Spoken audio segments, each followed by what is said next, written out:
So now, please join me in warmly welcoming John Abbate.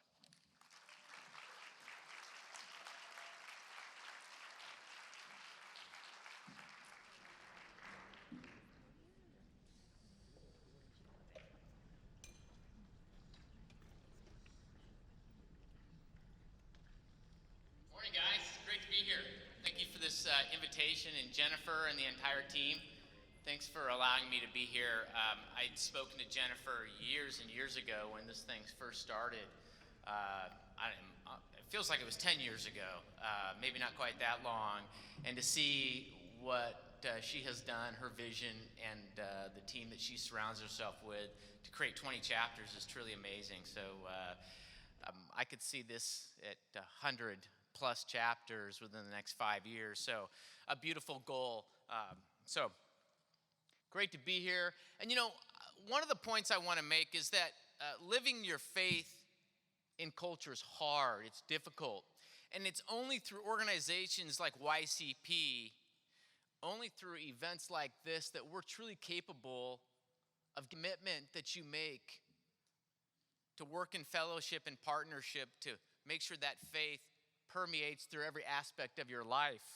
Because the older you get and the more responsibility you have with a wife or children or whatever comes your way, the more difficult it becomes. So please use this as just one opportunity to live. For today's Catholic business leaders, it's more important than ever also to make sure you are representing this understanding that business is a force for good.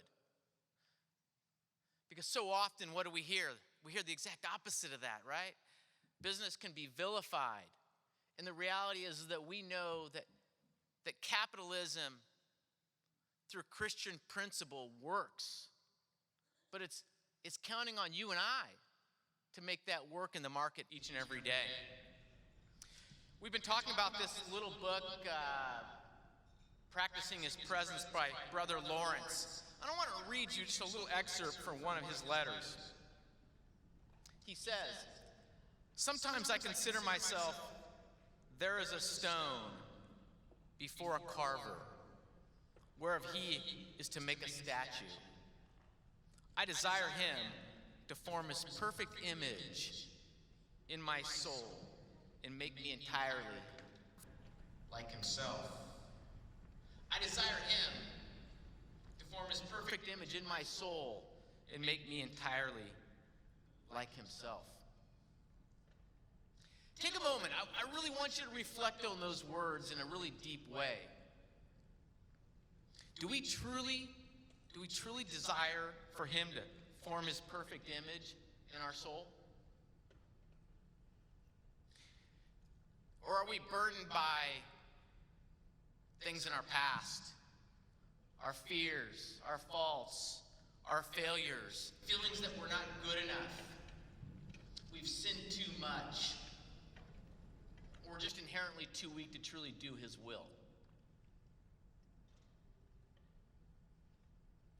See, St. Paul, in his letter to the Romans, expressed these same doubts, these same feelings of unworthiness.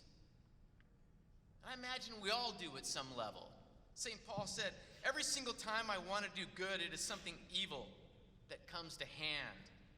In my inmost self, I dearly love God's law, but I can see that my body follows a different law that battles against the law that my reason dictates. It makes me a prisoner of the law of sin. Oh, what a wretched man I am. Who will rescue me from this body doomed to death?"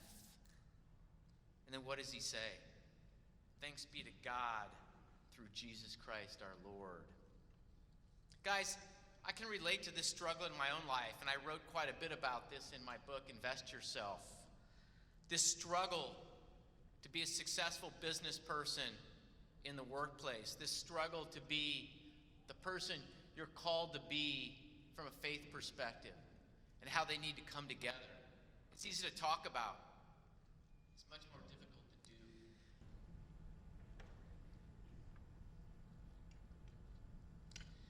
See, See, folks, we know our shortcomings. I know mine and you know yours, and we hate to be a hypocrite. And so it is only through the resurrection of Jesus Christ that we can ever truly be that human being we desire to be. You know, and one of the things I've come to understand, it's the future that tells us what our past was about. It's the future that gives us a glimpse into what our past has been about. See, it's this understanding and this leveraging our life experiences, the good, the bad, and the ugly, to become the unique evangelist that you and I are called to be. We must leverage our experiences, things that we're not proud of, things that we've done well and things that we haven't not done so well. They make us the human being we are today. And there is a purpose for that.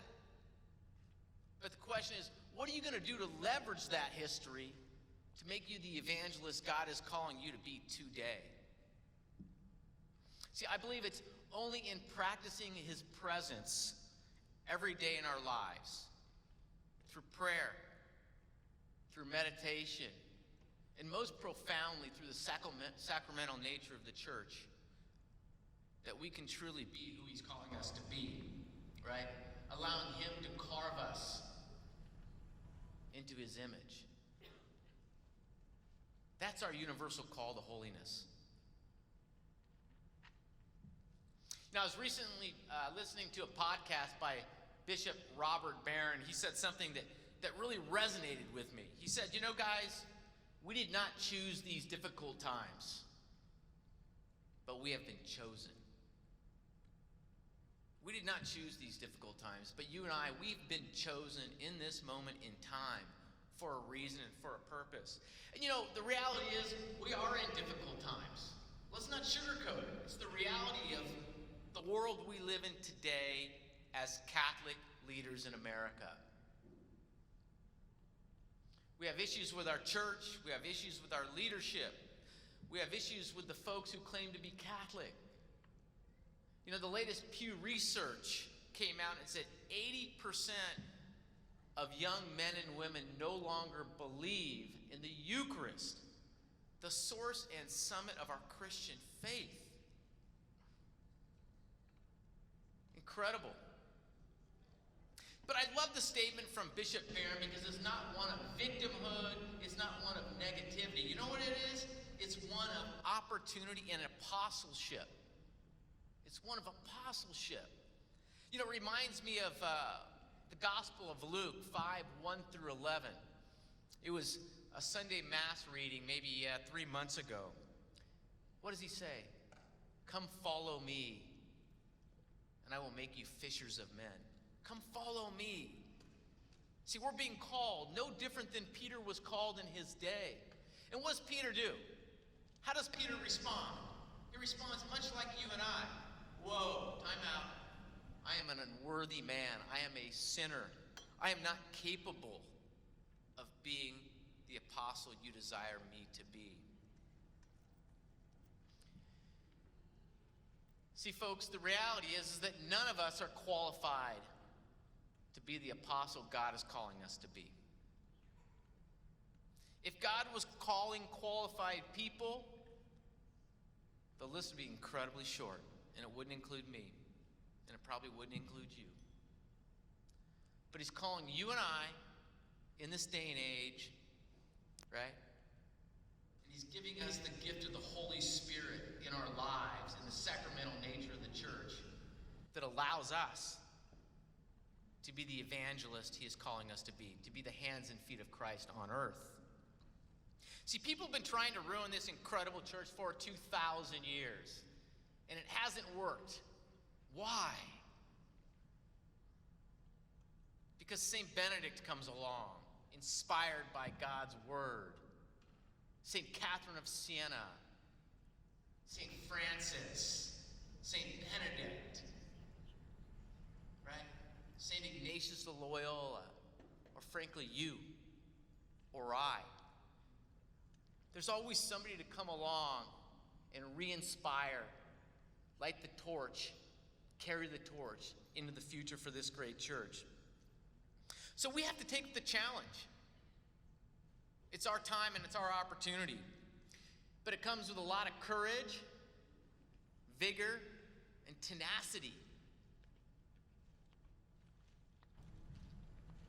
Because here's the reality, folks. Today, in this day and age, if not you, who? And if not now, when? If not you, who? If not now, when? It's our time. But how do we do this? What's the praxis, the reality of this in the workplace? Because chances are, a lot of you folks work for secular companies. How do you bring your faith into the workplace?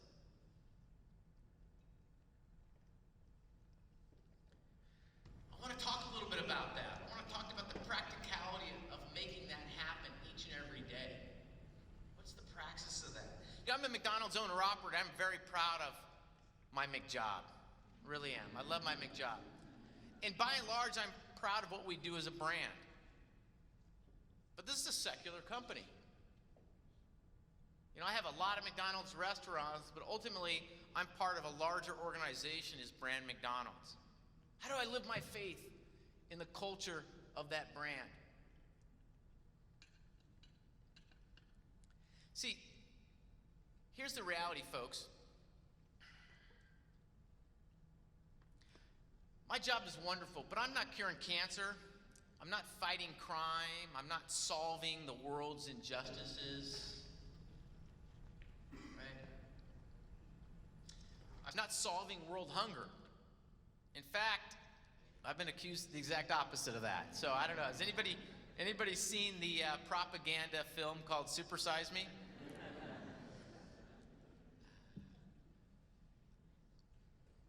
My point. There are certain jobs where the work itself is intrinsically powerful on behalf of the common good. The work itself. The work that doctors are doing, the work that nurses are doing, the work of our armed forces, our priests. There's some work that's just in and of itself intrinsically valuable on behalf of the common good.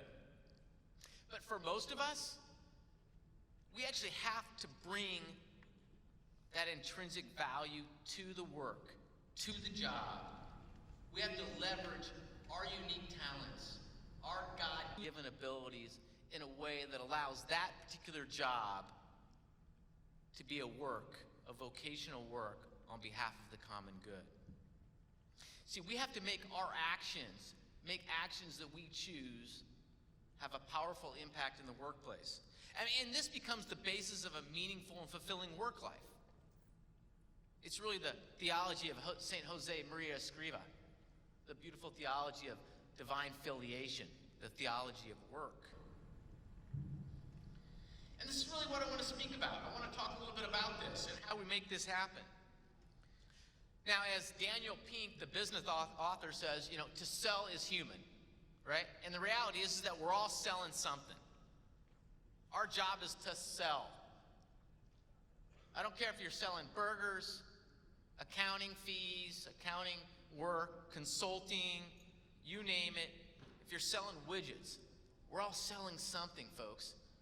And so the question you need to ask yourself is, when I'm in the workplace, what am I selling? What am I selling? Am I selling my Catholic values? Am I selling the core principles of our faith? Every day we're selling something. We must choose how and what we sell, because it's important and it makes a difference. To sell is human. 4 ideas that I'm selling in my business. Number 1, purpose and self-worth. Number 1, purpose and self-worth. Most of my employees are of Hispanic ethnicity.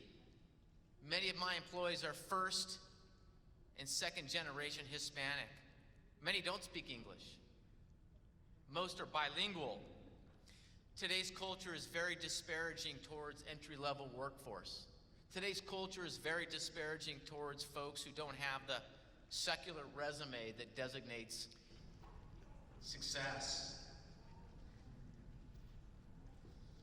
Our culture is full of lies. Our culture is full of lies on a multitude of subjects that we all know. And they tell a lot of lies about McDonald's.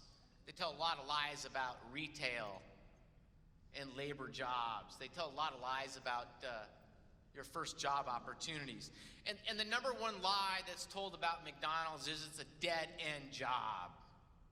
It's a dead-end job with no value. In fact, if you look up McJob in Webster's dictionary, it says a job with no redeeming value or future opportunity. How sadly off base is that? And I'm talking about McDonald's today, but there's hundreds and hundreds of companies with millions and millions of workers that fall into this category. How do you think that makes them feel? How do you think it makes millions and millions of people feel each and every day when they try to go to work to make a living? Sometimes for their family, most of the time it's just as a bridge to go to college or something else. Some of you might have worked at McDonald's. And maybe it was that little lift you needed to get you on your path. But the way culture disparages jobs like McDonald's, sometimes we're even embarrassed to say that we worked at McDonald's or an equivalent. See, folks, purpose and self-worth, it's so valuable. And so often our culture knocks and tears people down for the job they do or the skill set they have. So I use McDonald's as a bridge, as a beautiful metaphor, to talk with my young folks about the beauty and opportunity that jobs like McDonald's can play in their life. McDonald's can be a bridge. And the people who work for you, whatever job you have, is that a bridge for the rest of their life? And if it's not, why not? What are you doing to make sure that whatever your job is giving people future hope, future opportunity, and making sure that it's valuing who they are and what they do each and every day? See, I don't care if you can't speak English at McDonald's. I don't care. We have a job for you. If you want to add value to our business model, there's a spot for you. If you're a 16-year-old young lady working in high school and you have a bubbly personality, you know what? There's a job for you because we need people with hospitality. If you're a middle-aged mom with 3 children trying to make ends meet, what can we do through flexible work schedules and hours to help you on your path? If you're a young person trying to get to college, how can we leverage McDonald's through scholarships and flexibility and some training and some mentorship to get you through college? If you're a person who wants to make McDonald's your career, which in fact is an amazing career path with incredible financial opportunity, there's a path for you. You have purpose and self-worth.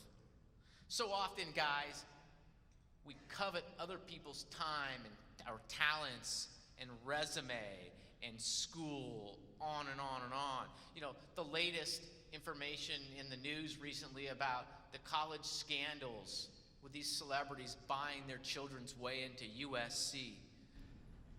USC, my goodness, come on. You're gonna spend hard money. Why in the world would you go to USC? Beyond me. I could see Notre Dame, but that wouldn't work at Notre Dame, right? But what does it come down to, folks? People truly believe that purpose and self-worth comes with a credential or a school. See, God has given us all this perfect mix of talent and abilities to be successful. God has given it to us. We have to hone it. You know, we have to redirect it. We have to make some positive choices.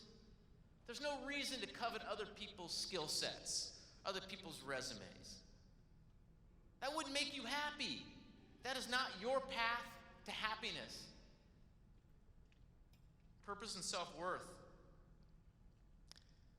The people who work for me need it, and they need to hear it each and every day. But you and I also need it. We didn't know that our jobs have value and our lives have value. See, the reality is that we're all not perfect.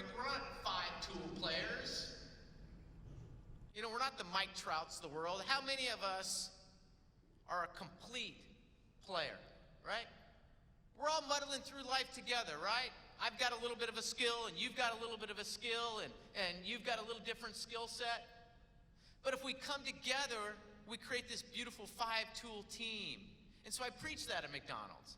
The last time I checked, a Harvard MBA wasn't coming knocking on my door wanting to work at McDonald's. But that's okay. You know what? If I have a 1 or a 2 or a 3-tool player, guys, let's come together and leverage our talent to make a 5-tool team. Purpose and self-worth. Number 2, family first. I preach every day, creating a culture that honors family. Not just preaching it, but living it.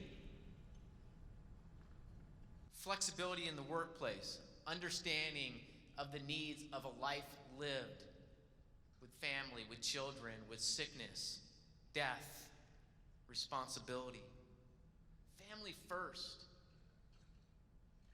You know, so often, guys, we get so caught up in wealth, pleasure, power, honor. And if you're not caught up in it yet, you will be. Trust me on this. Wealth, pleasure, honor, power.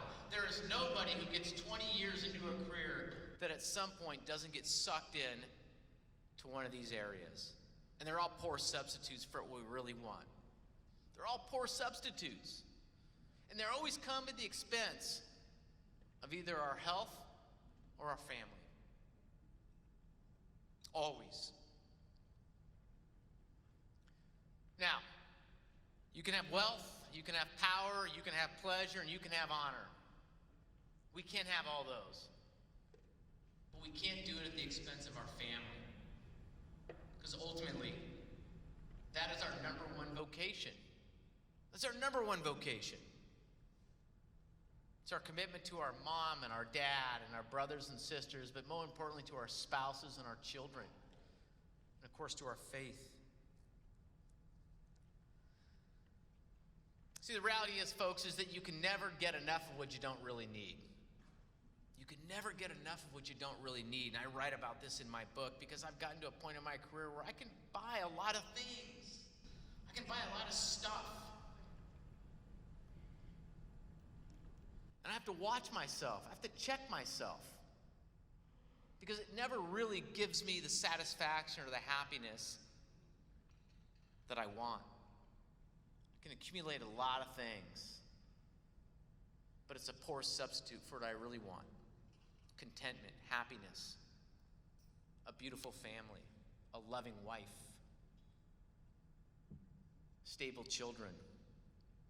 You know, Brene Brown she's out of the University of Houston. She's a sociologist. I'm sure many of you have heard her talks or read her books. And if you haven't, I would recommend her. She's a powerful speaker and writer. And she wrote something, it just really resonated with me recently. She said, for me, the opposite of scarcity is not abundance. The opposite of scarcity is not abundance. It's enough. I'm enough, and my kids are enough. How beautiful is that? Family first, huh? Whether you have children or not, whether you're married or not, write that down and remember it. Purpose and self-worth, number 1. Family first, number 2. Number 3, self-compassion and encouragement. I'm selling self-compassion and encouragement each and every day in my work. See, folks, mistakes happen. I work with a lot of young people. A lot of the times, this is their first job. A lot of these folks come from social economic backgrounds without 2 parents. A lot of these folks struggled through school. A lot of these folks don't have some understanding of punctuality and discipline. They make a lot of mistakes. But that's okay, because our job isn't to fire these people and tell them how bad they are. because they missed a shift or showed up late or didn't show up in uniform or weren't smiling to the customer, on and on and on and on. All these things that you see at McDonald's when you go, or any other retail place, right? You see all these lapses in execution. Well, folks, these people didn't grow up in your household. They didn't go to the fine high schools and colleges that we did. Where are they going to learn these things? See, it's our job and our responsibility to lift them up and encourage them, help them become that productive citizen that our culture and our society needs. See, it's not our job to degrade them. And it's frustrating because it impacts service, it impacts the bottom line, it impacts whatever you do. But see, our job is to lift them up and encourage them to become the human being that God has meant them to be. There's a beautiful story in the Acts of the Apostles, which, you know, I love the Acts of the Apostles. It's so real. It makes the gospel really come to life. And there's a story of St. Paul and Barnabas. And we know St. Paul, you know, involved in the death of Stephen, persecuting the Christians, on and on and on and on. And his life didn't change just when he got knocked off the horse. He needed Barnabas there along the way to constantly encourage him and lift him up. We would not have St. Paul today if it wasn't for this little-known character called Barnabas to be there for him. Who's your Barnabas? Who's encouraging you? And better yet, who are you encouraging? Because without your encouragement, maybe that human being can never come to fruition, to the person that God wants him to be, you know? We have to be encouragers. We have to lift people up. Hold them accountable, certainly, but help them become the human being God has meant for them. I do this through a Future Leaders program. Each and every month or so, I get 50 kids into a room and I encourage them and I talk about these things. I talk about wanting them to think deeper about their future and using McDonald's as a bridge. Using McDonald's as a bridge. Number 4, harnessing the power of reciprocity, the law of the gift. See, folks, we innately have this law of the gift inside of us. We use it in business all the time. When I want to create a sale opportunity with you, I give you a gift, right? I give you tickets to the Dallas Cowboys game. I give you tickets to the Mavericks game. I take you out for a round of golf. I buy you dinner. That's all leveraging the power of reciprocity for the next sale. But what if we leveraged reciprocity each and every day in our lives as part of our Christian faith? What if we chose to leverage hospitality and a smile and a thank you and little acts of kindness?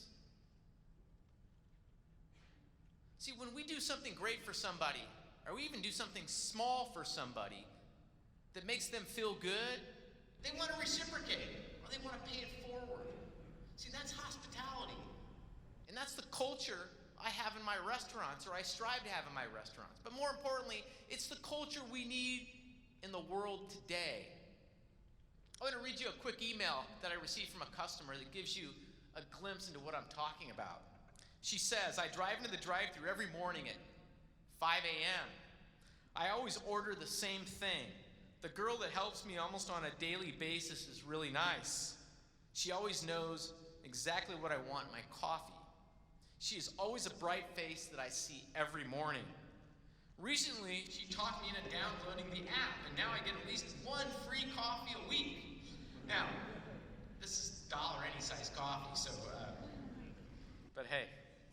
Her name is Misty, and she has shown me such kindness. She is a ray of sunshine to me each and every day. Thank you for having people like that work for your company. Misty touches 700 lives every day.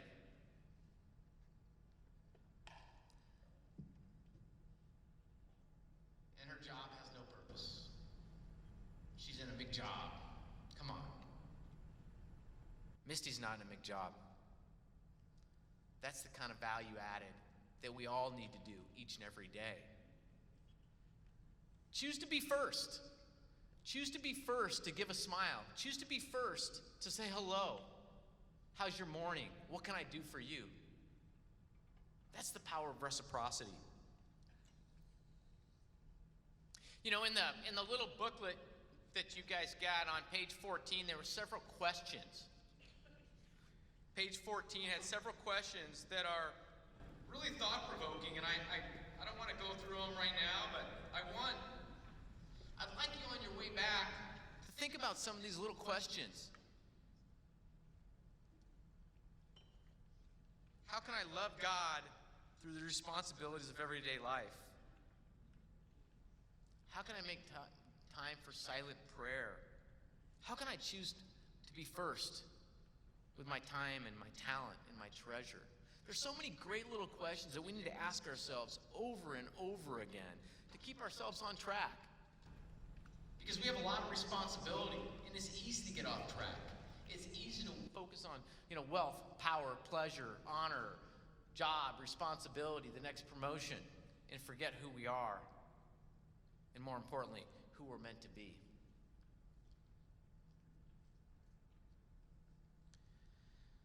How would your life be different? How would your life be different if you chose to live it through the lens of Christian vocation? Not just once in a while, not just in Dallas at a convention, but each and every day. A deeper opportunity to invest your time and your talent and your treasure in the world. Allowing your work and your talent to bring intrinsic value to the workplace. Not just for a bigger paycheck, but for the people you work with. How would your life be different? And what's holding you back? What's holding you back? See, I believe it's that we truly care. I believe that we all truly care. But I believe that sometimes it just simply comes down to this sin of indifference. We care. But sometimes we just don't care enough to act. And that's the sin of indifference. Father James Keenan said, sin is a failure to bother to love. Sin is a failure to bother to love. It's a sin of indifference. And I commit this sin sometimes most often in my own home with my own wife and children. Do I choose to be first? Be the most optimistic, positive Christian man in my own household? Do you? But see, today is a new opportunity. Today is our new opportunity. It's a new opportunity to break the bondage of indifference. Today is our time and our opportunity. The question is, what are we going to do about it? Are you going to take a lot of great notes over the last couple of days and then stick it in a drawer? Or are you going to let the content of this conference permeate every aspect of your life? Because that's what we need, guys. We don't need indifference. We've had far too much indifference. We need action. 4 quick takeaways, then I'm done. Believe in yourself as worthy of self-gift. Believe in yourself. God believes in you. Do you believe in you? We don't become holy overnight. Brother Lawrence talks about this. And we talk about this all the time at Dynamic Catholic. Holy moments make a holy life. Can we create some holy moments? And if we can create some holy moments, we're on our way to a holy life. I talk about this in hospitality with my restaurants. Hospitality starts one customer at a time. Before you know, you've changed a culture. Choose family. Choose family first. And lastly, and most importantly, folks, we're not meant for comfort. We're not meant for comfort. We want to live a life that is comfortable. And we venerate the saints, and we pray to the saints, and we learn about the saints. But there's never been a saint in the history of our church that's lived a comfortable life. Never one saint in the history of our church. We're not meant for comfort, folks. We're meant for greatness. We're meant for greatness. YCP is an incredible network of support and hope, working in witness to Christ. Leverage this great institution so you guys can come together as a community to lift each other up and remind each other of your role and responsibility for the future of this great church. We did not choose these difficult times, and they are difficult. But we have been chosen. And that's not comfortable. That's not comfortable. It is only when the divine presence permeates every aspect of our lives that you and I will be capable to reach the universal call to holiness that is our proper calling. And it only comes through community. So let's be bold and let's be Catholic. Thank you.